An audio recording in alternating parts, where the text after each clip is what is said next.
We arrived the next day at this event, and I'll never forget it because it was myself when I was 20, Ed was 20. We were these kind of like scrawny young post-teenagers, and around us were these 40-year-old, 50-year-ld journalists. There was these TV crews that had these big-ass cameras, and then there's us with our little tiny flip-out holiday camera. So instantly, I was nervous, and I was thinking, God, they're not going to take me seriously. I'm going to look like an idiot. But we put those videos out, and within the first month, we had 100,000 views. Welcome to Yaro's podcast, where you'll discover the stories behind world-class performers, business builders, and enlightened leaders. Today's episode is brought to you by inboxdone.com, who provide a human being to take over your email inboxes. That's right, someone else can handle your email for you. This company was started after I went to a networking dinner with some other entrepreneurs, and I explained to them that I only check my email once per month. They looked at me quite shocked, so I had to explain that I actually have someone else handling about 95% of my messages. That's why I only need to go into my inbox once a month. That is the origin story of the inboxdone.com company. We've since gone on to launch this business to help other entrepreneurs and successful people like you who spend way too much time on their email when they should be doing other productive tasks for their business or fun things in their life. If this resonates with you, if you're getting too much email, you're spending too much time in your inbox, and you know having someone dedicated to handling your email, your customer service, and doing proactive things like chasing up clients over email, then Inbox Done is for you. Check it out at www.inboxdone.com. Hi, this is Yaro, and welcome to a podcast. Today, I have a guest who I connected with so many years ago, I can't even remember what we talked about. And then we didn't talk for a long time, and we recently reconnected because he's, I guess, gone through the final step in the entrepreneur's journey and had his company acquired. So we're going to find out about that. There's also an interesting parallel with my guest today and a previous guest, Alborz Fallah, who you might have heard a recent podcast and also a podcast from 10 years ago. These guys are both in the online car space, car editorial content, but they do it in different ways. So it'd be interesting to hear from my guest today and what he's done over the last decade plus with his car business. So I'd like to welcome Adnan Ebrahim to the show. Hello, Adnan. Hello, Yaro. And yeah, you know, when you were doing that introduction, it was bizarre because I remember the first time, well, this is the first time we've ever spoken, but the first time we spoke digitally, I guess, was way back. I think it was 2008 when I first got started in blogging. So yeah, it's nice to finally meet you properly as opposed to just via MSN Messenger. Yeah, it really is. I mean, I do remember because Alborz actually talked about you. I mean, not just now, but a long time ago. He said, hey, there's this guy doing the same thing I'm doing in the UK kind of story, right? And he contacted me and said hello. And just for some background, Alborz started Car Advice, a very successful car blog, which got acquired by Channel 9, huge $1 million story, et cetera, et cetera. Great interview I did with him just recently telling his story. Now, Adnan, I know you heard the first podcast we did, Alborz and I, way back, and I think it was 08, it might have been 08 actually, because that's when it was starting to get some real traction. But to be fair to you, I knew you, I think, before that, because I remember we spoke back in the blog Truepreneur days. You were the founder of that blog. And I also vaguely remember the Young Entrepreneur site. Were they involved in some way with Blog Truepreneur as well? So they ended up actually acquiring Blog Truepreneur. And yeah, you're bang on. So in 2006, am I getting that right? Yeah, 2006. So when I was 16, I started up Blog Truepreneur, and yours was one of the best blogs in my daily readings. And, you know, back when RSS was a technology that people used, Entrepreneur's Dash Journey was the number one place that I'd go to kind of just hear what the internet marketing space and what was going on. And, you know, you yourself have such an inspiring story. So honestly, you know, you had mentioned Alborz, and we've never met, but he's actually met my head of sales, weirdly, Samantha, and I've not met him myself, but I read that podcast script that you did with Alborz back in 2008. And honestly, it really inspired me to get into automotive. So whether it was a great thing and Alborz helped to inspire a new generation or helped to inspire a UK competitor, who knows? But it was extremely inspirational. And reading his interview made me sit there and think, gosh, like, I'm a huge enthusiast myself, and maybe I could actually turn this into something. Well, let's hope one day, maybe 10 years from now, someone says the same thing about your interview here, Adnan. But 100%. I'd love that. Let's put this in perspective. So you started CarThrottle. What are the numbers? I know you guys have a huge social following, but give us an overview of what the business is today. Yeah, sure. So we are a social media brand. We have 15 million followers across those key social platforms. We believe that automotive content should be published where users spend most of their time, which is today on mobile phones and on those social platforms. And so we went to where they spend most of their time. In 2018, we did 2.5 billion video views. So we're huge creators of video content. And we have the UK's leading automotive channel on YouTube, which has over 2.5 million subscribers. And we pretty regularly get 1 million views per episode on the YouTube channel. So that's kind of the numbers side. And from a brand side, we're kind of huge believers in branded content. And I'm sure we're going to talk about the change in advertising over the last 10 years. But we work with clients like Mercedes-Benz, Red Bull, high-end sports car manufacturers like McLaren to help them tell their stories on social media and to drive results for them via social media. How big is the team at the moment? We are 21 within CarThrottle and WTF1, which is our motorsports brand, which was an acquisition that we made at the end of 2016. But we've just been acquired by Dennis Publishing, who are a kind of big publishing brand with fingers in automotive, finance, current affairs, and they have something like 500 employees worldwide. So we're now part of a much bigger family, a much bigger machine. Okay, well, I'd love to talk about, the business from zero to acquire. But first, I got to ask, Dan, you obviously were an entrepreneur at an early age, at 16, starting a blog, Truepreneur blog. So that clearly is something about entrepreneurship. Before that, growing up, what stimulated this entrepreneurial drive?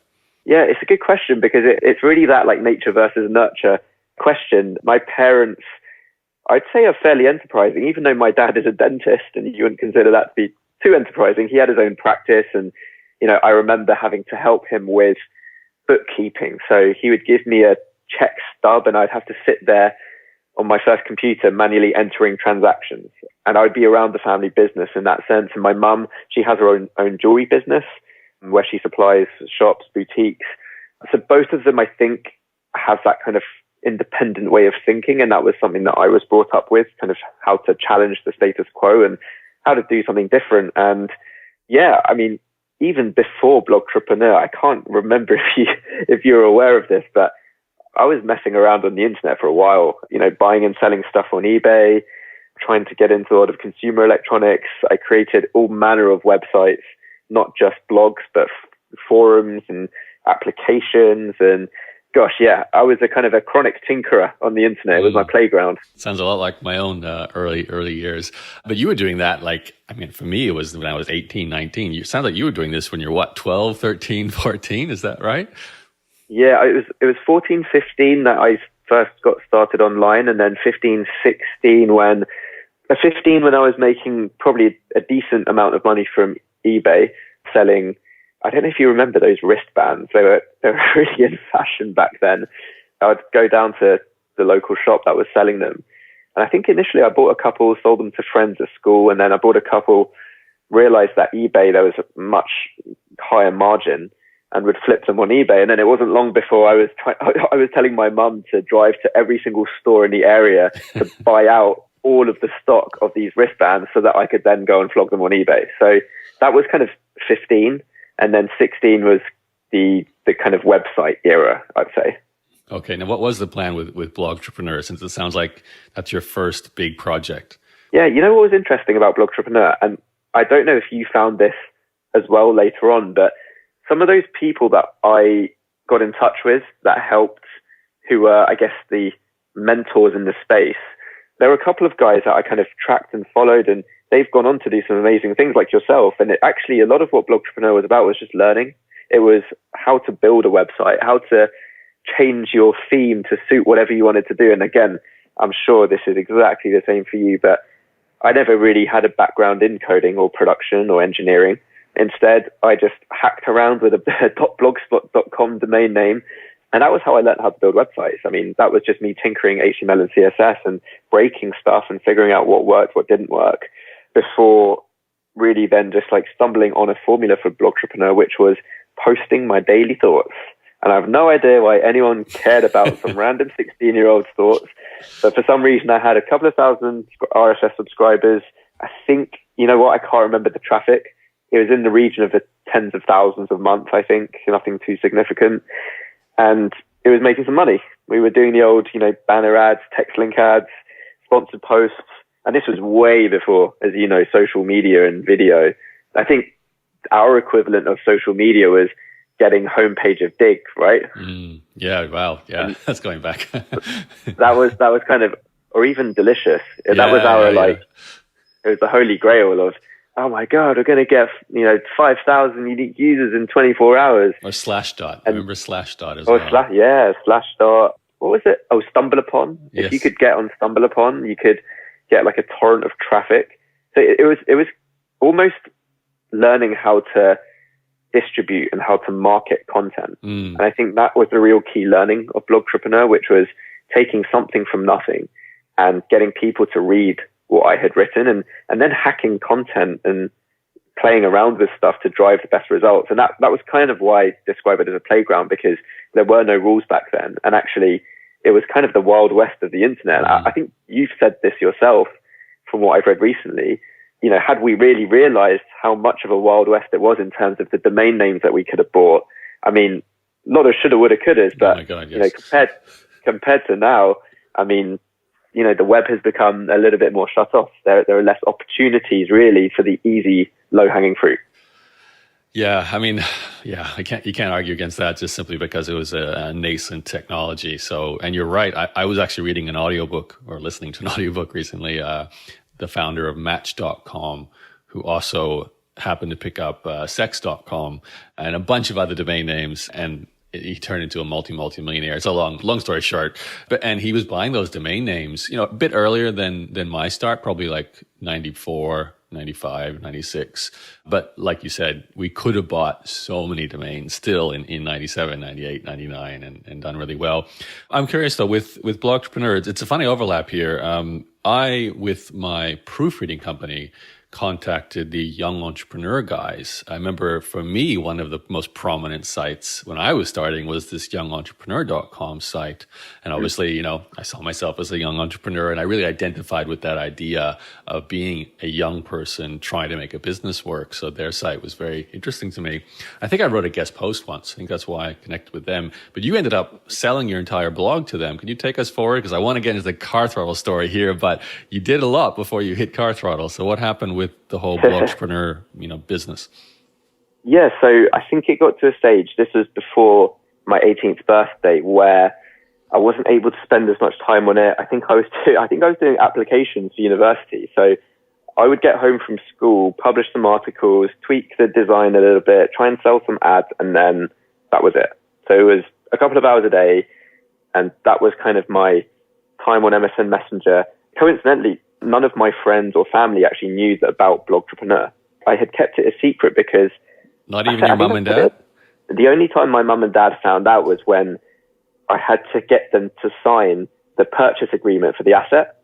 So the only time they found out that I even had this internet hustle was when they had to basically, because I was under 18, they had to sign this legal doc. And I think I remember them looking at this and just being really confused. They're like, you're selling something, but we didn't even know you had anything. So what the hell is going on? And it's not real, it's virtual, and it's a website. They were just completely bamboozled by this concept. But yeah, I mean, long story short, Adam Torren, who is the owner of Young Entrepreneur Inc., had a couple of websites, and I think he was starting to grow the network. And he made me an offer, wasn't anything substantial. It was kind of a low 5-figure offer, but you know, for a 17-year-old, that's a hell of a lot of money.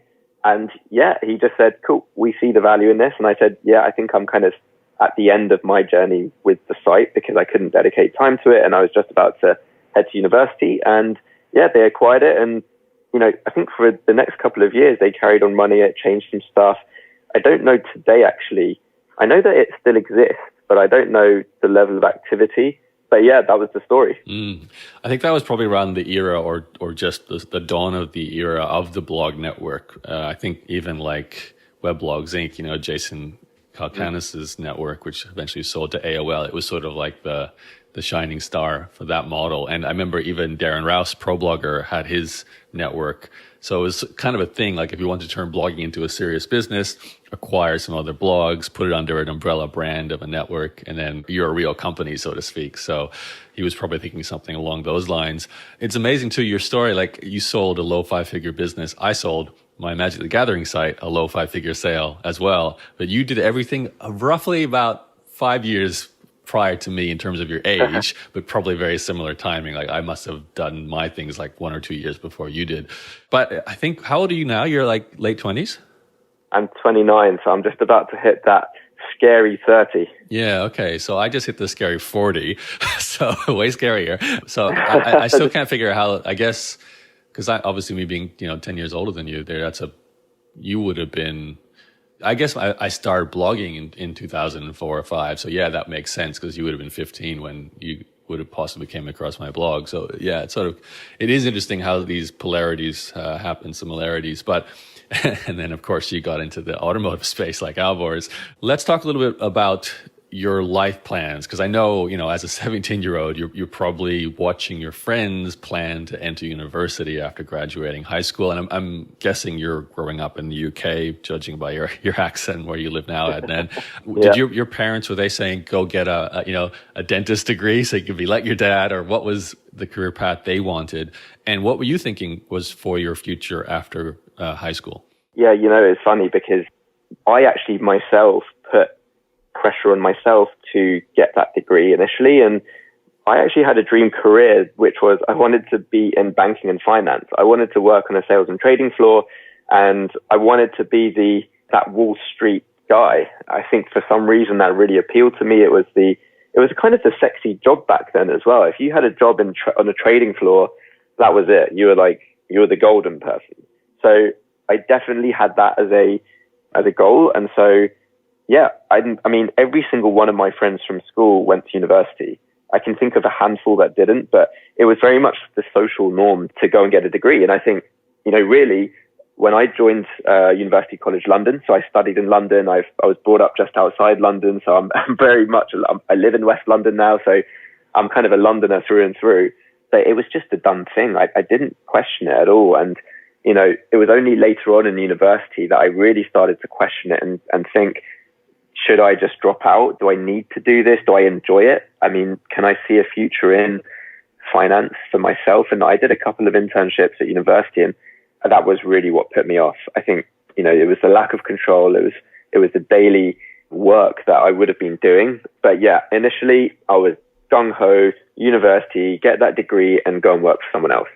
So you did actually enter the studying process after high school. So how did this kind of overlap with what you were doing online? Because, I can imagine if you were doing your original blog and eBay and all that on the side outside of school hours, it's the same story. You might be thinking, well, I can get a degree and start side projects online when I'm not studying. Is that what happened initially? Yeah, so the timeline was I sold Blog Truepreneur within a couple of months, started university, and it was that first winter at university. So bearing in mind that I didn't really have any other commitments online, it was just me carrying on, messing around, tinkering around. I think there were a couple of other websites that I was building, but I really was kind of trying to examine what do I do next. And I guess I had this split personality. Like I said, no one really knew about my online persona. By day I was going to lectures, or probably wasn't going to lectures, and by night I was still trying to figure out what it was that I wanted to do online. And obviously university is a very strange structure.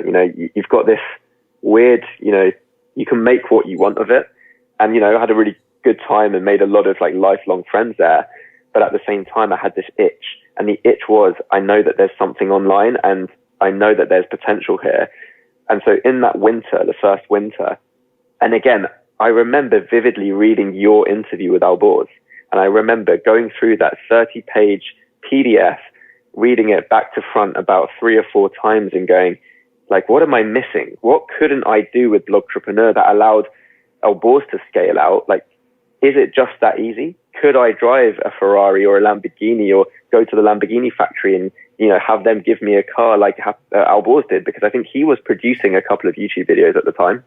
And I do remember there was this one where he went to Sant'Agata, to the Lambo factory, and him and his crew drove a couple of Lamborghinis a day. And as an 18-year-old boy, I was like, man, that's cool. I want to do that. So I know how to produce a website. I don't know the automotive industry, but I'm into cars. Let's spin up this website. And, you know, I started searching for any domain name with the word car in it, because I knew from an SEO point of view that would be important. But that was it. And I came up with 2 names. The first was CarOomph, as in like CarOomph, which was just horrific. That's not good. And CarThrottle.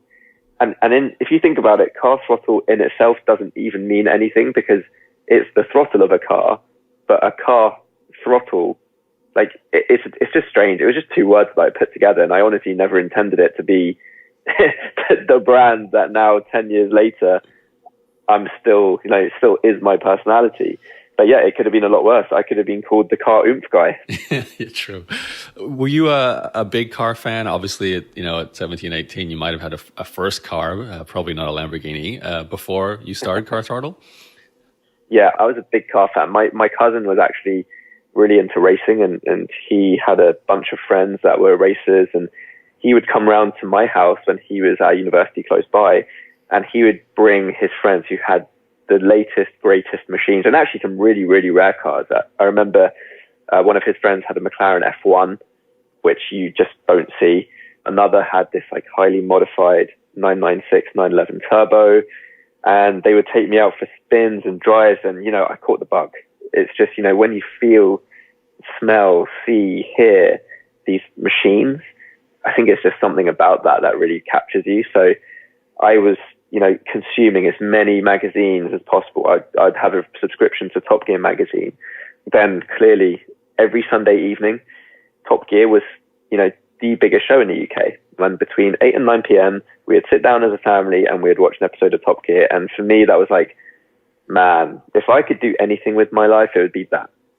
And I guess that served as the driving force. I did have, you know, a really crappy Toyota Yaris. It was a 1-liter Toyota Yaris, which I actually shared with my dad because, you know, as a young driver in the UK, insurance is ridiculous. So as a named driver, it's a couple of £100 a year. If you're not a named driver, you have your own insurance policy, it's a couple of £1,000 a year, which is like 2 times the value of the car itself. Yeah, I started life with a very humble 1-liter Toyota Yaris that blew in the wind, and you had to just floor it everywhere to make any decent progress. Okay.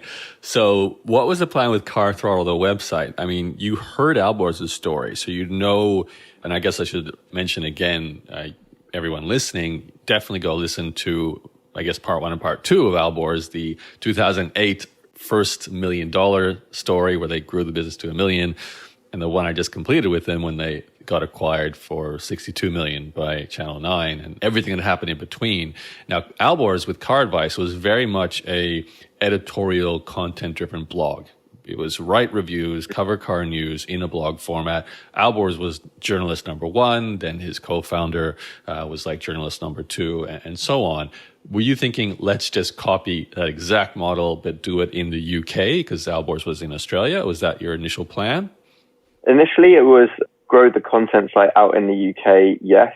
And for sure, I think a large part of it was, well, actually, if Alborz is doing it in Australia and I can do it in the UK, clearly the market is massive because already in the UK, we had some pretty big competitors. And I mean, I didn't even consider them competitors because they were just so far ahead of us. So you have Autocar, you have Auto Express, you have Evo magazine, you have Car Buyer, you have What Car, Parker's, Car magazine. I mean, the list goes on. There are a good 20, I'd say, magazines, whereas from what it sounded like with Alborz, there weren't actually that many competitors. And he was able to sell up the market very, very quickly because he was in that level of being unique. So I think initially, I was like, it must be quite easy. Let's just, knock a website up, get some content out, get some freelancers to create some content, and let's go from there. Clearly, that just was a poor strategy, but it did get the ball rolling on what would then become kind of really the breakthrough strategy, which was social. So all those car magazines, like I know Alborz would say, yes, okay, there were competitors in Australia, but none of them were good with the SEO side. It was by far, the secret sauce for him was simple things like use the car name in the title of the blog post, with the word review. Toyota Yaris review or Toyota Yaris 2019 review would get you the search traffic for people looking for a review of that car. And the big publications online back then weren't doing that. And they didn't do it for so many years very well. It was ridiculous. With your online publications or those publications, A, in the UK, were they online? And B, were they effective online? Were they good at marketing online, SEO, and so on? Or do you see them more as they're the print at the magazine shop type competitors?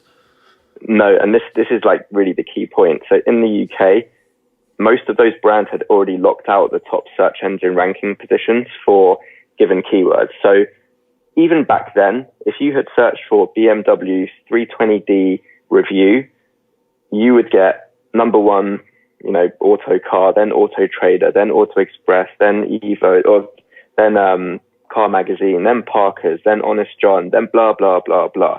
So when I broke into the market, just to clarify, right? Or we should timestamp. Yeah, this was 2000. This was late 2000. So I'd say this was 2008 to 2010. Okay. And they already had their strategies in place, and because of the strength of their sites, and back in. And I you'd probably have to teach me about whether this is still a relevant metric, but I remember going on PageRank Checker religiously to see what the PageRank was of Blogtrepreneur, because as you know, the higher the PageRank, the more authority, the more money you're going to make, essentially, right? Oh, yeah. And their PageRank was 6, 7, 8, whereas, even to get a 5 was a pretty tough gig back in those days. So they already had the site strength, and they could just produce a piece of content and it would rank. And to be fair, the difference with this market, and the reason I think why Alborz hit upon this formula, was because when you're searching for a car, you're in market. When you're in market, you're at the end of that consideration funnel. When you're at the end of the consideration funnel, manufacturers are willing to spend a hell of a lot of money to convince you to either definitely buy their car, or a competitor is willing to spend a lot of money to entice you away to their car. And so when you were in that section of the market, the reason why search engine rankings are so important for that business is because car sales and most other sales are intent driven. And when you have intent, it's generally from search and it's not really from any other source. So when I really realized that, I knew that it would be very, very difficult for us to break into the market. And now there have been a couple of people that have broken in. So a friend of mine, James, who runs CarWow has a huge UK presence because they've invested so much time and effort into search rankings. And they have a different model whereby you go from a landing page and you can actually buy a car, and dealers haggle to give you the best price. So this is sounding like an awful lot like a plug, but it is a great business for them. And that was the difference. We couldn't compete with those search rankings, and so we had to find another way. Well, that makes me very curious. I think it's fair to say, too, anyone starting a blog at the time you did would have faced more competition compared to the time Alborz did, because Alborz was doing this early 2000s. And right. SEO is fairly new. I mean, I was also a beneficiary of the easiness of SEO back then. But if I started even, 4 years later, which is around about the time you did, competition was there. And same for, Car Auto editorial in Australia. There was, people getting better at that content, and just more content. Let's face it, more content means hard to rank. PageRank was becoming still important, but far more other variables were starting to become important too. But what's interesting, and I think this might give some sort of insight into your thinking, social and video was becoming a thing in the late 2000s as well. So what was your thinking process like? How does CarThrottle compete against the established players in the UK? Bearing in mind, you are like, how old? Like early 20s at the most, or what? Yeah, I was 20. I was 21, just about to turn 21, and a couple of years had gone by where I was running CarThrottle from my university bedroom. And it was ticking along and we were getting traffic, but, for those reasons that I mentioned before, we weren't killing it. And I got an invitation from Volvo. Now, so I guess your listeners who may not have heard Alborz's story or understand kind of the auto industry, in order to get cars to review, the press offices of these manufacturers, they basically either invite you to a press launch, which might be a couple of days launch either in the same country or internationally. And you are able to go and drive these cars for, the whole day to get a full impression. And then you go and write your review. Or if you're big enough, they will send you a car to your home with a full tank of fuel, insurance, the lot, and you can drive this car around for a week or up to, a year if they give you a long termer for a year. So we had clearly never got a car before. You're saying we. Who's we? Is it just, you got a team by then or? Actually, you know what? I think I just say we because I'm so used to saying we now. But yeah, it was me and a couple of freelancers that I'd never met before. Okay. All internet-based freelancers. So just before you talk about this Volvo thing, how are you guys coming up with content if you can't access cars before then? So we were creating content on car news. We were doing like opinion editorials. We were talking about the industry. We still had a bit of a slant towards the younger audience. So, we would talk about, oh, did you see that latest episode of Top Gear? What did you guys think? Let us know in the comments. But padding it out, obviously, with some editorial. Or we did actually go to Geneva Auto Show and we went there and we created loads and loads of content, took our own photos and, that was content for the next month. Whereas for most brands, that's content that lasts for a day because they cover that show extensively. Yep. And then, they move on to the next thing. So yeah, we were just kind of looking at what was going on in the news and commenting on it in our own kind of semi-unique way, but clearly not being able to rank for those keywords in the same way that our competitors could. Okay, so take us forward. Volvo knocks on your door. I mean, you must be stoked. It's Volvo, right? So. Yeah, so Volvo sent us an email, and I say us again, sent me an email, and Volvo said, we have these two new cars that are coming out, the Volvo S60 R Design and the Volvo V60 R Design. Now, Volvo is cool, I guess, now. And it has been, it always had it. Yeah, genuinely, it has a really good presence online. And actually, for most enthusiasts, they're considered as tanks. They're well built, they're solid, they're safe. And more often than not, they're actually the leaders when it comes to certain bits of innovation. But anyway, in my mind, I was like, oh man, an estate, a wagon, and, this old man's car. This sounds pretty dull. But hey, someone's giving me a free car for the day. I'm going to go and I'm going to review it. And I don't know anything about reviewing a car because I've only ever driven a handful of cars in my life, but let's just give it a crack. So I don't come from an auto journalism background. I was just saying it how I thought it. And before we went down there, they said, okay, well, let us know if you're creating any written content, any video content, any TV content, clearly not TV. And I was like, video content. Okay, interesting. Sure. Why not? Let's give it a crack. And I knew that one of my friends from school had created videos before, a guy called Ed. I messaged Ed and I said, hey, Ed, amazing news. I've got invited to a press launch from Volvo and I think I want to create a video. And I know you created this video before of some, school hockey match. How difficult was it? And he was like, yeah, you can make a video. It might not be any good, but we can make one. And I said, what do I need? And he goes, well, you need a video camera to start with. So I said, right, let's go down to PC World, Curry's PC World. So we went to this shop which sells electronics in the UK, and I'm walking around, see this kind of tiny flip out camera, really, basic. It's one of those holiday cameras that you take, right? With a flip out screen, and it was £400, £500. And we bought it. And I think I had one suction mount, which you can basically stick on the side of a car. And that was it. And we arrived the next day at this Volvo event, and I'll never forget it because it was, myself when I was 20, Ed was 20. We were these kind of scrawny young, post-teenagers.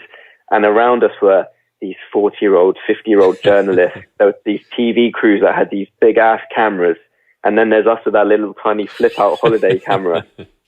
So instantly, I was nervous. A little. And I was thinking, God, they're not going to take me seriously. I'm going to look like an idiot. But we went in there, and for the day, we shot two videos. A review of the S60, a review of the V60. And if you ever want to see probably the worst review ever. You can still find those videos on the CarThrottle YouTube channel if you sort by oldest first, and they are horrific. But we put those videos out, and within the first month, the S61 got, I think it was 40,000 views, and the V61 got 50,000 views, 60,000 views. So we had 100,000 views for these two videos about these two cars, and no one else from that launch produced any web video. It was either TV or it was written. And we had 100,000 views. And I was like, okay, there's something here. I don't know exactly what it is, but I was spending a lot of time on YouTube myself.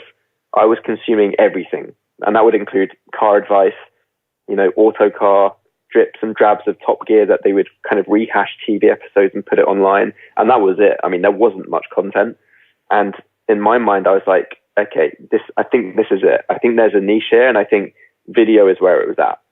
And so then over the next couple of months, that's when it started. That's when we started to knock on doors, ask for cars, and go out and shoot video content. So I'm assuming simply because of the time, there was no smartphones with cameras like we have today. So, you can't just rock up with an iPhone and make a video. There's so many parallels here. It's interesting. I know like Alborz with Car Advice, they did not get into video content really like as a day one technique. It was more written content. And then things changed when they traveled overseas to go to these, I think it probably was the Bugatti Veyron / Lamborghini / everything else they got to review on that big trip that kind of opened them up. Yeah. And that sounds like the Volvo experience, although the Volvo is not a Bugatti. It was still... Oh, God, if I had a Bugatti the first day, I would have quit there and then. That's it. I peaked. But the Volvo, is it fair to say, was a door opener, especially because of the result you got on YouTube? You can then say, hey, other car manufacturer, look what we did on YouTube in terms of views. Can we get your car to review as well? Is that kind of what happened? That's exactly what I did. That was the playbook, right? So it's like the snowball effect. Once the first person has taken that leap of faith, suddenly for every other manufacturer, it becomes less of a risk. Now, that's not to say in the first year, every manufacturer gave us a car. In fact, it was the opposite. 99% of manufacturers said, no, your numbers aren't big enough. You don't know what you're doing. You're too young, or however they wanted to sugarcoat it. The answer was no. But Mitsubishi were the next brand that said, okay, we're going to actually send you a car for the week. And it was a Mitsubishi Colt Rally Art, which is this like, this pretty ugly looking hot hatch, 1.5 litre turbocharged engine. But I couldn't believe it. The guy dropped it off to my house. And I was like, are you going to stay with it? Are you, do you need to watch me drive the car for a bit to see if I'm an awful driver? And he was like, no, good luck. Have fun. I'll see you next week. And I got in this car, and clearly against my 1 litre Toyota Yaris, this thing was like a supercar. It was quick. So I was, I had the best time of my life. I was sending messages to my friends going, oh my God, can you believe this? They're giving me a car. We produced another video, and that was a 10-minute video, I believe. Again, a full review, scripted out. I did my research, and that video again got 50,000 views in the first month. That was really kind of the start of the snowball, because Mitsubishi then turned into Honda. Honda gave us a CRZ. That turned into Skoda. Skoda gave us a Fabia VRS and some other cars. And then we started to break down to the bigger brands. But it still took us a good 3 or 4 years before the big boys touched us. And by the big boys, I mean BMW, Audi, Mercedes-Benz, Lamborghini, Aston Martin. That came later. We had to play in the mass market car arena first to prove that we were capable. I'd love to talk about the day you got to step into the Lamborghini or whatever your first supercar was. But before we do that, tell me a bit more about the strategy around YouTube and just in general. Is it a case of, we put the Volvo review up and then the second Volvo review, and they just got a lot of views organically? Or did you have any kind of tactics going in play at that point? And did you have a presence on YouTube before that? Yeah, that's a good question, actually, because I asked myself this pretty recently. How did we do it? How did we get 50,000 views that quickly? And the answer is the same answer that Alborz came up with his written search engine optimization tactic. I optimized for YouTube search. And what's clear today is that YouTube search is now the world's second largest search engine just prior to Google.com or the Google bar or the Apple iPhone Google search bar as well. But not very many people knew that. So I wrote Volvo S60 R Design T3 review. That was the title. The description was, I drive the Volvo V60 R Design T3 engine with a blah, blah, blah variant with this stitch, with this trim, blah, blah, blah, blah, blah. Here are my thoughts. Upload. And because of that, when people started to search for those cars, because they were new, I would come up number one. And that was how I got that initial search traffic. It didn't actually translate into subscribers though. So for the first year, we were getting views, but we had below 1,000 subscribers. Whether it was because people thought, they came across the content and they thought, this channel's pretty bad, is one thing, or maybe there wasn't the same level of affinity towards those big subscribership channels. YouTube still was then just like a passive way of consuming content rather than following a creator. So yeah, it was search engine focused with no other distribution. Clearly CarThrottle.com, if I embedded the YouTube video, we weren't getting much traffic on each page. That might drive a couple of hundred views. I would put it on my Facebook page and my friends would very generously give it a thumbs up and view and create some comments. But that was it. I mean, the rest of it was really from the YouTube search algorithm. So when was this? This was like YouTube was a couple of years old. Facebook was maybe 1 or 2 years old. Where were we in the timeline? So Facebook was early. And I remember it was before Facebook even released pages. So right back then when I started, the wall had just come out. So you could post a status update onto your, this really ages us, doesn't it? Talking about the Facebook wall. But yeah, the Facebook wall had just come out. Instagram didn't exist. YouTube was still showing videos with the 4:3 player, not the widescreen player, even though we were shooting a lot of our content for widescreen, for like 1920 by 1080. And yeah, it was nascent. I mean, the kind of concept of virality was still based on someone putting that video somewhere else which had a lot of traffic. So for example, you could have, your YouTube video would have made it into an email list that then went viral. Or your YouTube video ended up on dig.com and it went viral. There was no kind of ingrained YouTube virality because not many people were going onto youtube.com back then. And clearly with Facebook pages hadn't even come out back then. So you were either a person on Facebook or you were nothing. You really highlight the fact, especially when we put this into timeline, with Alborz doing what he did on Google search and then you doing what you did on YouTube search, how you can jump on a platform before it's saturated and before, the algorithm's too complicated and just do something simple like put the name of the car and all the details into the description and the title and you rank well. So it's almost like today, I actually was reading a friend's Facebook post and how he's getting some early traction on TikTok, which is like the app of the moment for people, like for teenagers in particular, sharing these short videos. And it's the same story there. It's a newer platform. The algorithm's not as complicated, so you can easily, get some views there. But I'd love to go back to your life at this point, Adnan. So you've got this nascent automotive social media platform-driven blog, website, business. You've got a buddy doing some filming with you, a couple of freelance writers. How are you surviving? And are you still studying? What does your life look like at that time?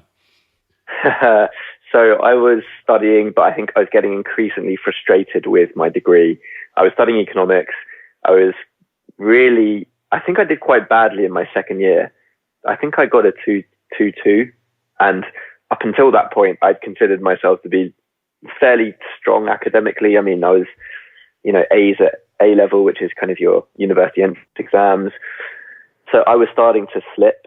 I wasn't enjoying what I was doing from a work perspective. I think at that point I had a conversation with my parents to say, I really want to drop out. And, that's probably when alarm bells started ringing for them.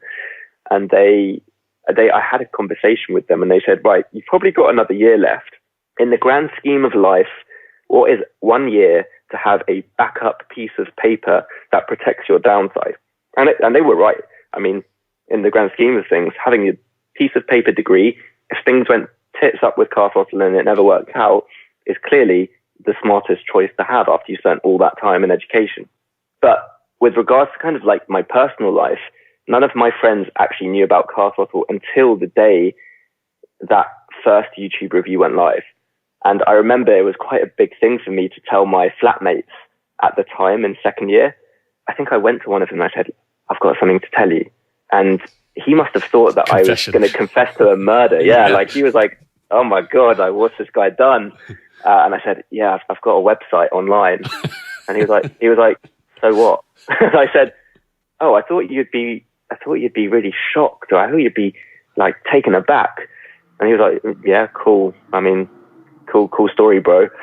And after that, it was a case of, okay, well, actually, I should probably start telling more people, because the more people know about this, the more traffic I can get, and so forth and so forth. So, but you weren't making any money from CarThrottle then, right?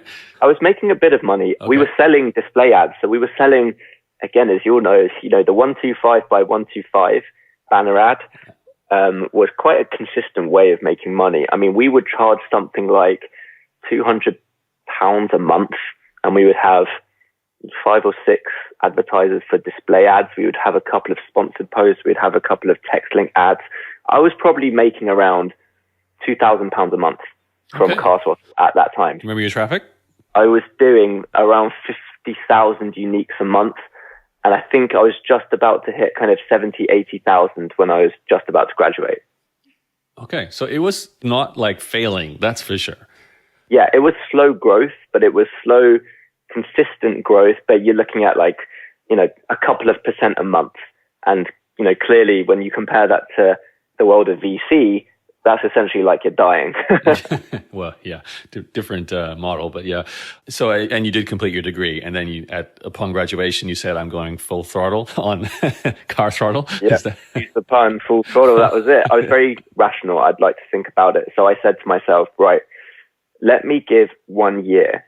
And I was 21. I had just graduated, and I was luckily fortunate enough to be able to move back in with my parents. So my personal costs were low. And I said, okay, if I can't show that I can generate a proper full-time income consistently with growth by the end of 12 months, then I'm going to pack it in. And, I gave it a shot. I tried to be this, internet entrepreneur, but clearly I don't have the chops and it's not going to work. But £2,000 a month is not enough to live off even back then? That was enough, but, that was gross. I had costs coming out of that. So I was paying freelancers to create content. I was paying Ed to produce the videos. So, net-wise, I was probably taking home less than £800 a month net, maybe £1,000 a month net. So clearly that wouldn't have been enough to do what I wanted to do and, go on holidays and, live the life that I wanted to live. Well, take us forward. What happened then? Year one, 100% focused on CarThrottle. Yeah, well, I'll take you through it month by month because it was a pretty rocky journey. So month one, things were going good. I was at home. I think I said it before, but my commute was from my bed to my desk. So it was about 2 meters. I've had that commute. It's a great commute. Yeah. And we were growing traffic. We probably had a couple of big hitting stories, and we had a couple more cars that were coming in. So, as I mentioned, manufacturers were starting to give us cars, and then Lexus gave us a car, and then Toyota gave us cars. And I was getting invited on a few more press trips here and there. And so I was feeling good. Month 2 rolls on and still feeling good, but, the traffic is not really growing. By month 5, and this was Christmas time, so December, January, I had kind of had a 3-month consistent stagnation. The traffic hadn't grown. My revenue hadn't grown. If anything, it probably slightly tapered off. So instead of $2,000 a month, I was now making $1,500 a month. And that's when the worries started to hit. And I remember actually writing it down in my journal. I wrote this one page and I said, what is the worst that can happen? And in your mind, when you're a 21-year-old, you're still thinking about, I wonder what my friends are going to say about this. And, what are my family going to say because I didn't get a job? And, will I be able to get a job? And blah, blah, blah, blah, blah. And I just wrote down what's the worst that will happen. Well, the worst that would have happened was I would have stopped the business and I would have got a job. It may not have been the flashy job that I wanted, but thankfully I had the degree and I would have got a job. I wouldn't have died. No one's got killed. I'm not going to go hungry, thankfully. And then you just realize that actually you've got 6 more months to really just live it. See what you can do, reach for the stars and give it everything you've got. And the worst case scenario is you gave it a shot and that's it. And, I'm sure people would respect the fact that I at least tried it. So around about that time, I had been also following a lot of kind of tech VC blogs. And I think it was also kind of a passion of mine that I'd read TechCrunch every day. I would subscribe to various other VC blogs, entrepreneur blogs. And this concept of raising money started to become a little bit more prominent in my life.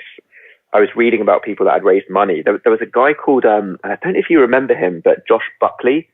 Do you remember Josh? No. He was also in the blogging scene with us, and he had his own blog. And we had become friends on MSN, and he had gone over to Silicon Valley to raise money for a company called Mino Monsters. And even if it was just slightly before Mino Monsters, I think he had another website called Daily Boost with a friend, or he was an investor. But I had seen it happen with him, and I'd seen it happen with a few other people, and I thought, maybe there's an option here. If I can demonstrate that this is a potentially big business, maybe I can raise money and give this a proper shot where I can actually hire people, spend some real money and accelerate my growth. And there was one firm in London that I had been following called Passion Capital. And they had made some really cool investments in some really cool tech companies. And I didn't have any contacts. I was this, 21-year-old who doesn't know the industry, doesn't know the game, doesn't know anyone. So I did what everyone tells you not to do. And I sent a cold email to one of the partners at the fund. And in that email, I've still got it. It says, hey, here's who I am. I tried to obviously big myself up a lot. I was like, I've grown this website from nothing. I'm a young dude. I sold my previous business. Here's the traction we've got. And here's the vision. We want to be Top Gear for the Facebook generation. Top Gear, but for this digital savvy audience. And I don't know what it was. Within 15 minutes, he replied and said, let's meet for a coffee. And generally, VCs don't really do that. So I must have just caught him at exactly the right time. And he was just refreshing his inbox. And he decided to reach out to this silly sounding website called CarThrottle.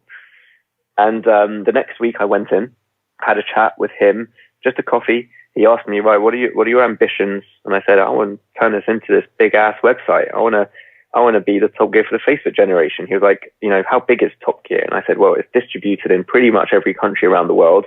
I'd done a bit of research, and here's how much it's roughly worth to BBC and BBC Worldwide. And he goes, okay, do you believe you can do this? And I was like, yeah, I definitely believe I can do this. He was like, okay, cool. My associate's going to run through some numbers and we'll get back to you. So I went back home and I was like, what are the chances that this would happen? I felt good, but I didn't know if anything would happen. Within a couple of days, they emailed to say, we want you to come in and pitch this to the rest of the partnership. There were 3 other partners, Stefan, Eileen, and Robert. So I went back in and told the story. The week after that, I got a term sheet. The week after that, I signed the term sheet, and we had just successfully raised our, I guess what you'd call now a pre-seed round. But it was a tiny amount of money. It was $100,000. But for me as a 21-year-old, that was a hell of a lot of money. It was $100,000 that they've given me to spend how I want, where I want, when I want to grow this baby. And that was kind of the first step on the growth journey. It is interesting that both yourself and Alborz also took partners on who brought in capital as well, different way, but not that dissimilar from your story. I don't know, maybe it's the car space or something like that, the potential vision. Because I thought about it after I'd seen Alborz do it, getting funding, turning my blog into the Entrepreneur magazine for the social media generation, that sort of story. But I was like, you know what? Yeah. I don't want investors on my back, and I don't really feel like I need the cash to do anything, besides hire more people and do more content. So what was your thinking around that besides, maybe feeling safer because there's more money in the bank? Did you have a plan to spend that money? And how did you feel about having responsibilities then to other people with other people's money? I was excited about it. I thought, okay, I looked at it as rocket fuel. That's kind of the main reason for raising in the first place. And raising isn't the right solution for most businesses. You should only really raise when you have a very precise plan of X will equal Y. Now, clearly I didn't have the formula figured out of X equals Y, but there were a couple of things I wanted to do. The first was really ramp up the video production, because I did see that as an opportunity that if I waited any longer, someone is going to come in and take this market. And B, I wanted to start hiring my first staff.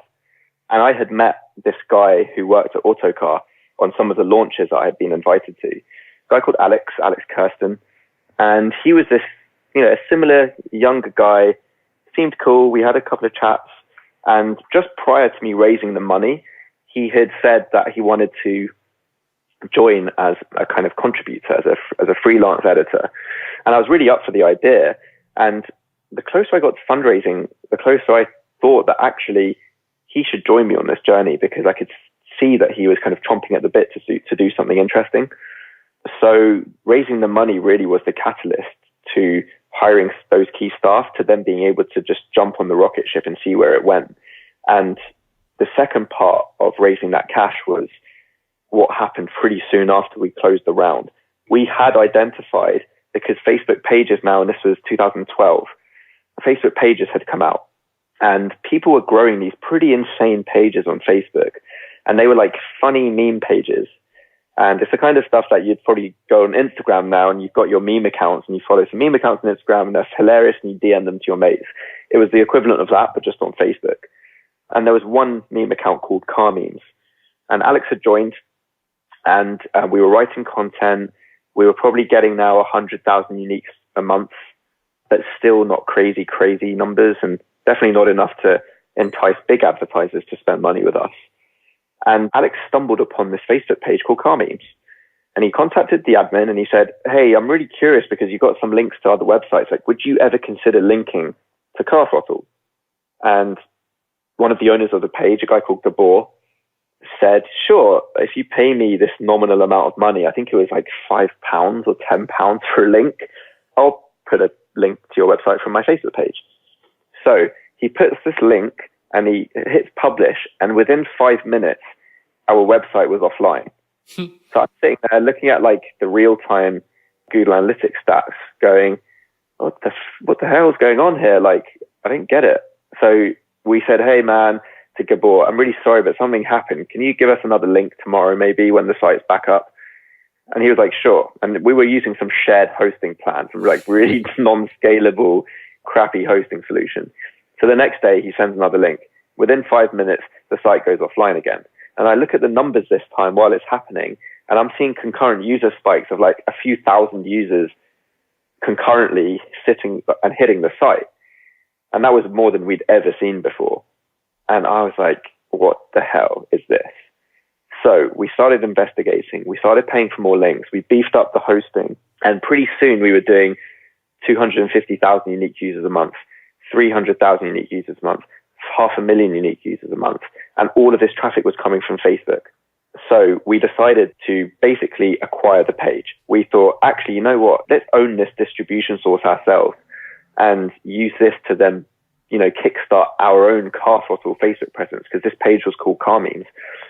So we put an offer together. We acquired that page. And as part of that, we gave an employment offer to Gabor to join us full time after he had finished university. And he was a student also in his bedroom, just creating memes. What a job, eh? A professional meme creator. And we acquired the page and he came on full time after he graduated. And we went from the 100,000 Facebook fans that Car Memes had to, within a year, 1 million Facebook fans. Wow. And that was honestly, like, I had never seen anything like that before. That, when you read stories about 40% month-on-month growth, some of our early decks back to Passion Capital, like your investor recap decks, were 35-40% consistently month-on-month. And that's when you see that hockey stick, that inflection point. And then everything else started accelerating because we were using Facebook as a distribution mechanism. So every time we released a YouTube video, we told our Facebook fans to go to YouTube. And then the YouTube videos would get 100,000 views within the first week. And then we were pushing it to the website, and the website got 1 million unique users a month. And then we started to think about retention and building technology and a platform. And that's when it really started. And that's when the YouTube channel took off as well, because we finally stumbled upon the perfect content formula and the distribution mechanism. Okay, so it's a combination of publishing great YouTube videos, which I'm assuming are getting better in quality as you now have financial backing, better tech, then you're using this Facebook channel that you've acquired. I'd love to ask you more about that in a second, to distribute that video content, which was then bringing people back to the CarThrottle website. You can see like a flywheel effect happening there too. It'd be probably growing your YouTube subscriber base, and everything's kind of, compounding. Yeah. Got maybe 15, 20 more minutes here. Then I'd love to know a couple of things. First of all, did this get you a door into driving that Lamborghini you always wanted to as a review car? Yes, it did. I mean, the first cars the first proper cars, the first one was a Jaguar XKRS. So this was Jaguar's two-seater. It was almost what the F-Type V8 is now, but a little bit more raucous. This thing had something like 550 brake horsepower, was in like bright blue, and we had an interview lined up with this music artist, and this was part of a YouTube strand that we had created. And I said to Jaguar, look, I know that I am way under the insurance age. For them, you have to be 28 in order to drive these high performance vehicles. And I was at that point 22 or 23. And they said, okay, look, we can see that things are starting to grow. We'll give you insurance for the day. But if you crash it or do anything, that's it. Like, that's the end of your career, basically. So they dropped off this car, and I was smiling all day. Every time I put my foot down and heard that, that roar of that V8, I was like, this is it. I've reached it. This is Nirvana. I've made it, guys. We've made it. And that was the day that I'll never forget. So that was the first experience. Obviously from there, we've driven pretty much everything. We've had, race cars at Silverstone Circuit. I've had all manner of cool Aston Martins. We've had Ferrari, Lamborghini, McLaren, Nissan GTRs, which I'm now very fortunate to own one myself. But yeah, that was the first one. And yeah, that was a feeling that I'll never forget. So just take me back to the acquisition, because it feels like it's a 22-year-old acquiring a 21-year-old site, like the big boys would do in some ways, right? How did you come up with the price for that? How do you even do that? Yeah, so I mean, the pricing for it was, as you know, with a lot of these things, there are so many different factors at play. A lot of it is what that person's willing to pay and willing to accept. And it's probably not fair for me to talk about the details of it, given that Gabor, he's now my chief operating officer. He's one of my, he's the closest guy I've got. It wasn't a big transaction. It was another one of these low 5-figure deals. And we arrived at just talking. I said, look, what do you want for this? And he was really interested in the long game. He said, I'm going to move to London for this. I live in Bristol. My family don't even live here. They live in Belgium. But I see this. So let's take the leap of faith. He became a shareholder, I presume, in CarThrottle as well, right? We had shares for kind of key employees in the early phase. So those option plans were things that, for the key people in that journey, we basically helped to incentivize them so that they could be part of the journey with me. And really, they were the rocks of the early days. Alex, the head of video, who's now the presenter of the YouTube channel, he's the guy where people come up to him and want to take selfies with him. But when we started, he was, no one knew who he was. He was kind of just the auto car news reporter. And then Ethan, who is kind of the first proper videographer, he was also a university student. Gabor, university student. Funnily enough, we did the same thing in 2016 when we acquired WTF1. Tommy was a bedroom blogger. He had just developed this insane following of motorsport fans. And I think so we became really good at finding those opportunities where, we thought that people were under leveraging what they had, and we were able to kind of plug them into our engine to then accelerate growth. And with that, you get all of this network effect from, being able to cross-sell with brands that already work with you, or being able to leverage your video resource. But yeah, I mean, a lot of it was, fly by the seat of my pants, man. Like, we were learning through making mistakes. We were learning through screwing up. We were learning through our investors giving us some advice, some early mentors that I had who were, members of the board, a guy called James Bromley, who was an early investor as well. I was just asking people for advice. I think it's the old adage, which is, don't be afraid to ask. And, you should always feel like you're the least intelligent person in the room that's always got something to ask someone, and you can always learn something from someone else. And I still feel like that to this day. I'm always asking questions, and at the risk of sounding like an idiot, I don't really care. I'm assuming all this rapid growth is obviously impacting your bottom line as well. You can now get better advertisers, more more types of advertising. Can you take us through like the monetization aspect of CarThrottle as things grew, especially because there's one aspect here that is a little different, I guess, from a lot of the stories I hear. You're very social driven. It's the huge Facebook following. It's the YouTube subscriber base. So it's not like your email list that is driving sales of a digital product, or it's not like the blog is getting, well, probably is a case of the blog getting some traffic from Google and so on, but that wasn't your main engine by the sounds of things for audience growth. Your engine was almost external on other people's platforms. So in terms of monetization, how did that work? Because, monetizing on Facebook and even YouTube, they don't give you a huge chunk of the ads that they run on your channel. So can you take us through the journey of turning all this new audience into an income stream? Yeah, sure. So we were kind of transitioning away from selling on site. So by on site, it's the banners that I spoke about, those text link ads, sponsored posts. And we were starting to see revenue from those programmatic sources, whether it was YouTube pre-roll. And at that time, Facebook didn't have any monetization product, but that became Facebook Instant Articles, where you can essentially link directly to a cached page, essentially on Facebook, and they sell ads for you. But the big opportunity that we saw, and this was 2014, 15.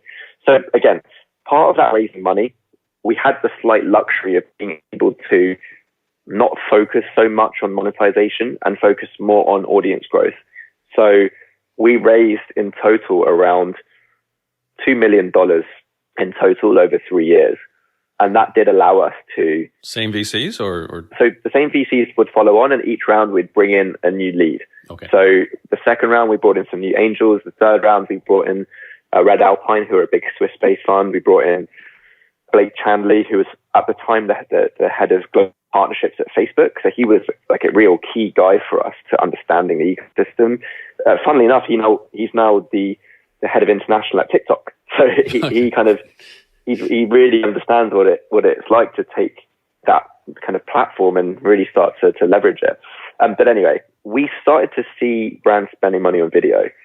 And again, because we were such big creators of video, we were just figuring out how it would work. So we did a couple of integrations in 2013, 2014, where brands would come to us and say, I want to feature in a video.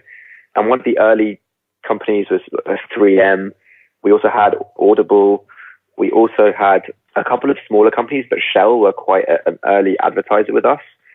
And we were just it was the Wild West of branded content. I mean, branded content is not a new concept. If you look at even radio has had branded content for the last X however many years has been around. But branded video content, especially distributed via social, that was new. So we were figuring it out. How do we frame the video? What kind of messaging do we need to put in there? How will the audiences react if we frame it in a certain way? What kind of products should we align ourselves with? And as we started to hire some salespeople in 2015, 2016, the deals started to come in. So where we were selling a video deal initially for a couple of £1,000 per deal, we then started to get deals for 5,000. Then we got a deal for 10,000. Then we had a sponsored deal for 20,000. Then it was 50,000. And then, fast forwarding much later on when it's, 2016, 2017, when we really started to get into our sales stride, that's when we started to get, the first six-figure deals. And those first six-figure deals were us creating X number of YouTube videos, X number of Facebook videos, X number of, Instagram videos back when or if Instagram even had that capability. And it was just learning through doing again. But every time we would go out to market, we would try and increase the rates, and we would try and pitch something slightly different, something slightly new. And obviously today now we have kind of key accounts with these big companies. And that really for us is kind of the bread and butter. We have regular recurring clients that like to spend with us. And I guess to also fast forward, we now see ourselves more of an agency today.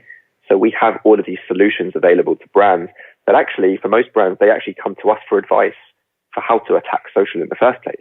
We're able to say, hey, look, we're experts at this. Here's the shopfront window. Here's what we do for ourselves on these social platforms. And hey, if you want us to do it for yourselves, we will do that for you. And that increasingly is a big part of our business. It's the white labeled agency services. And I think if you, again, compare us with Alborz and Car Advice. And actually, maybe he is doing this and I'm just being ignorant, but we are a content studio, really. We create content where actually you wouldn't even know that it's us creating that content on behalf of other brands who don't know how to produce great YouTube content. Is that outside of automotive as well? We have done some stuff outside automotive, but for the most part, it's automotive and motorsports. So again, we found our niche. We know what we're experts at. The people within the company are experts within automotive and motorsport, and that's where we focus. Okay. I know Car Advice definitely did content production, but I don't think it was as, well, I can't really say either. Sounds like you really are acting as an agency, and I doubt Alborz would ever call Car Advice an agency. But let's wrap this up. Adnan, I'm really curious because we're talking 2019. You just got acquired. So in the interview I just completed with Alborz, it was interesting. They were heading towards an IPO, which then spurred a few key players in the media space in Australia to actually finally make a good offer and acquire, which they eventually did with Channel 9. What was the story behind you deciding to sell? I believe you're still working. I can still see on your LinkedIn, you're still the founder and CEO of CarThrottle. So you're still involved. Yeah. Maybe we talk about your future as well, but what led to the acquisition? Yeah, so it was actually quite an easy decision. I think we had reached the point where in 2018, 2019, going into 2019, we were growing and, revenue growth was pretty strong. I mean, we were still 40, 50% year on year, but especially with this kind of media business, you're working with agencies. We were feeling constrained as a team. We have these still big growth plans, and we also didn't want to go out and raise another round of finance. We had reached profitability. We were successfully managing to grow the size of accounts, but at the same time, I could see the bigger picture. We, any one time, have, 8 to 10 big video campaigns that we're working on with our team. But realistically, in the UK, we don't work with every single manufacturer. And so when we were looking at the future of the business and where we needed to be to have, 50 clients concurrently, there was a lot of areas that we needed to scale. We needed to scale the sales team. We needed to scale our video editing team. And really, we needed people that understood this market as much, if not slightly better than we did from those two areas. So we went to market. We basically actively had a couple of inbound offers, and they were exploratory. And we've always had kind of exploratory inbounds, and I'm sure our board would have said the same thing. There are always people trying to get information from you and trying to figure out, I think this is interesting. And it's my obligation as a CEO, especially we've raised money to explore every single conversation. But we had some pretty serious offers. And that kind of spawned me to really start talking to a couple of people in the market who I had really respected. And one of them was Dennis Publishing. And I had known some of the management team at Dennis for a good 5 or 6 years. It's a pretty small industry. You get to know people pretty well. And we had a conversation, a really frank, open, honest conversation about the future of their business. And Dennis was acquired by a private equity company, actually, at the beginning of this year, a company called Exponent. And they are essentially digitalizing their business, where once they were predominantly print with some display, now they are display, but now increasingly looking to really grow their content partnerships out. And a part of that was they really didn't feel like they understood social across pretty much all of their brands. And when we would go into them, we would say, look, we have 30 to 40 times the reach and engagement that all of your brands together have, Dennis. But at the same time, you are in market and you see and work with every single automotive manufacturer. So if we want to accelerate our business to the next tiers of revenue, we think that there could be a really good combination here. And so it happened pretty quickly. I mean, I met the CEO. About a month later, we had an offer, head of terms. And then 2 months later, once we had done all of the due diligence, we inked the deal, and I was in the offices announcing it to, I think it was something like 500 people across the world, that they have offices also in New York and Washington, D.C. And we moved in 2 weeks after that. So, I mean, wow. In the space of four months, it all changed, and we kind of are now part of this amazing big family. And I am still, for me, really committed to delivering on growing this business. And, now having access and opportunities to things that I didn't have access to before. And I think the other part, and I'm sure you're going to ask me this as well, is it's the learning again. I feel like in the last couple of years of CarThrottle, we became so efficient at what we were doing, I wasn't learning as much as I did in the early days. And we had reached a stage where we were kind of eager to be part again of that big vision and big culture. And I wanted to learn again. And the same goes for my team. I want them to be on a high growth trajectory too. And this just made perfect sense. We would get to find out how to work at scale, but also we could bring in a real understanding of social media into a company like Dennis, which does, over 200 million a year in revenue. So this wasn't an exit, so you get a few $1 million and go buy every supercar you want, so you can actually own them instead of just have them as review cars, which is kind of what Alborz has done in the last few years since he he's definitely built up a very enviable supercar garage. And who knows if I'll be able to also follow in his footsteps. But definitely for the time being, the focus is how do we integrate within a big company like Dennis, but also just carrying on learning. I don't know actually whether Alborz is still part of Car Advice. He literally just quit a week ago. Oh, nice. Okay, well, so he's I'm sure living the dream right now, probably sunning himself on an island somewhere. Not quite, but yeah, it's a 13-year journey that actually has properly ended. But it sounds like in your case, you saw the acquisition as a stepping stone for the next growth phase, and you want to be fully part of it. For sure. And I think if we look at CarThrottle in the coming years, one of the key indicators is we still have brands coming to us, big brands, that have no clue about what they're doing on social media. So as an entrepreneur, I can still see the upsides left in this market. Maybe if we were heavily digital display or even print, maybe I'd be slightly more pessimistic about the long term of the business. But clearly, as much as social is now become just such a daily part of our lives, for most brands, they still don't know what they're doing. And especially for some auto brands who are 5 years behind your entertainment or FMCG or lifestyle brands, they really need some help. And so, we're excited about how do we keep capturing that market. And, let's go back to the original vision, Top Gear for the Facebook generation. Top Gear for the Facebook generation for us looks different. It's not three guys larking around. It is a way of getting auto content wherever you are, on whatever device you're on. We have done that to some extent, but likewise, how many people, like consumers, or actually your everyday person on the street, have they heard of CarThrottle? Have they heard of WTF1? Have they heard of the rest of the brands within the Dennis portfolio? Maybe they have, but if they haven't, that's still my goal, which is how do we get the message out to every single person? Because, that was something that I set out to achieve. I love this. There's probably some young guy or girl sitting here listening to this podcast who is going to say, you know what? There's still an opportunity to do cars on TikTok. So I'm going to get on TikTok and I'm going to be the next Alborz / Adnan. And, in 10 years time, I'll be on my podcast talking about how those guys inspired them to get started. But there's an important point there, I think, and you highlight this. The platform itself lends to opportunities if there is just purely in the time cycle of the way markets mature and new technology rises, there's these opportunity windows. Alborz jumped on the Google opportunity.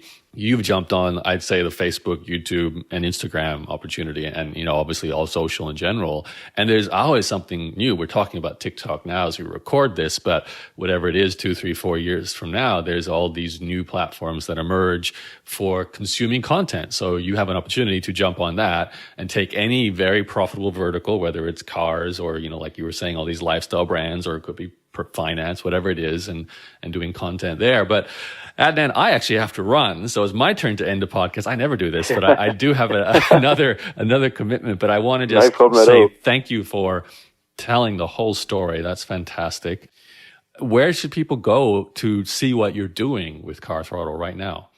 So the easiest thing is type in CarThrottle, whatever you're using, whether it's Instagram, YouTube, Facebook, and you'll find us. That's the beauty of being cross-platform. You can't miss us. So that's CarThrottle. And then, I love to hear from other young entrepreneurs.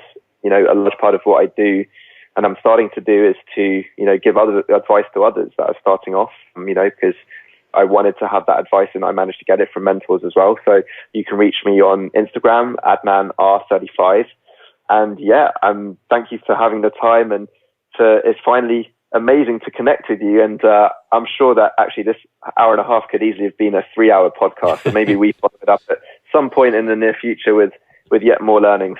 It is interesting because you have been acquired and you're within a much larger company now. And I've never really done the podcast that talks about what happens next because frankly, I don't want to say this to you, Adnan, but you're not an entrepreneur now. You're an employee within someone else's company.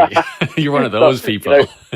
I'm one of those guys. I'm a corporate. No, it's funny actually. The guys in the office, like they take the piss and they're like, you're one of our colleagues now. And I was like, you know what? It's funny because, again, just to finish off, your original blog was called Entrepreneur's Journey, and we're all on a journey. But the journey for me definitely includes just seeing and learning. And it would be remiss of me to not actually learn how a big company scales and how a big company functions. And I don't know what the next couple of years are going to hold actually. So we'll lot see. Of it is just really figuring out my own journey, and I'm sure the same can be said for you as well. It's just all part of the fun, eh? Well, yeah, I'd love to speak to you in maybe a year, Adnan, because Alborz lasted 1 year or maybe 2 under the corporate structure that got taken over with his company.